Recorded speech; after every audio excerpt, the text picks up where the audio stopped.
Thank you so much, Sandra Smith. President Obama, meanwhile, receiving some backlash from Republican lawmakers after requesting $3.7 billion from Congress for emergency funding to help manage the immigration crisis along the border. With more, I want to bring in Judge Andrew Napolitano, Fox News senior judicial analyst. Judge, good to see you. Thanks for being here. Oh, good to be with you, Maria. The way the president has handled immigration so far, what's your take on this? He has blatantly ignored his oath, his obligation faithfully to uphold the laws. The reason the word faithfully is in there is because the framers who wrote the oath, it's in the Constitution, the presidential oath, were afraid that presidents would only enforce the laws they agreed with and not enforce the laws they disagreed with.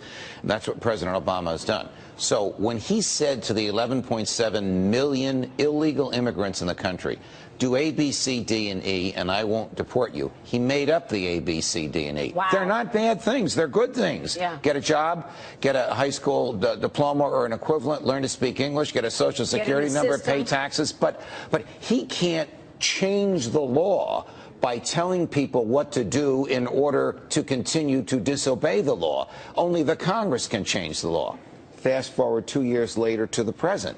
That message to the 11.7, I won't deport you if you do the following, resonated with parents sending their children over the border in massive numbers, knowing that they wouldn't be deported. That's why we've got all these people at the border right now. Precisely. How can we stop it? Once they're here, they're entitled to the protections of the Constitution. That means they can't be sent back without a hearing. Do you know how timely it would be and costly it would be to hold 75,000 deportation hearings? Out of the question. Once they're here, they're entitled to equal protection of the law, which means food, shelter, clothing, education, health care, and legal services. So the only way to avoid this is to stop them before they get here. But the president has sent the signal that he won't do that. Well, it's not only that, but he already said do these 4 or 5 things and you can come here. Correct. So how are you going to stop them now? Well, you can stop future people from coming in, but the ones that are here, you know, the Constitution is a brilliantly written instrument. In almost every place where it refers to rights and privileges and things the government must respect, it identifies the possessor of the rights as persons, not American citizens.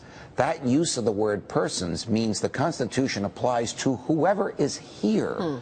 Not just those of us who were born here or those who became naturalized citizens. The president knows this. What is the impact, the economic impact of all of these people at the border right now? Catastrophic if you look at it from the point of view of overtaxed governments, local and state governments, not feds because they have a cash printing machine, but the local and state governments. Governor Perry has been the leading cheerleader on this and championing the cause that we can't afford this. You didn't give us any notice of this, and you wouldn't even let us deal with it the way we want to deal with this. So the economic impact is actually going to present the image of refugee camps.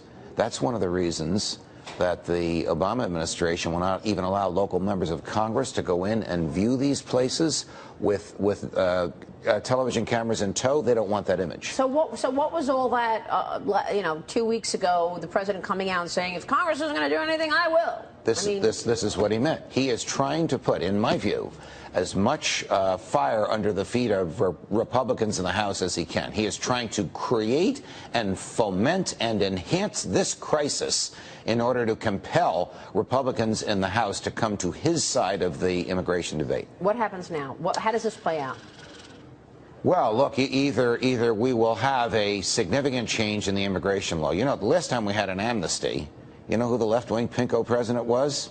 Ronald Reagan. I'm being a little sarcastic. He obviously wasn't a left-wing pinko. That's when we had the amnesty under the big-hearted libertarian views of Ronald Reagan. Now we have the most hard-left president we have ever had in history. He hasn't used the word amnesty because he knows it'll kill him politically, he won't use the word. But that is probably what he wants and where he'd like us to go. It is the job of the Republicans to find some space between what he wants and what they want to stop this humanitarian crisis, or it will look like a third-world country down there, all of Rick Perry's efforts to the contrary notwithstanding. Seriously, anything happening before the midterms? Let's face it. No. No.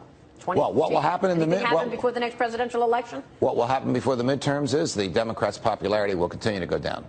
until they start speaking out against him. Yep. As very few of them have done, but a few have. Handful. Yes. Judge, great to have you on the show. Pleasure. Thank you so much for your insights. Sure. Judge Andrew Napolitano. Up next.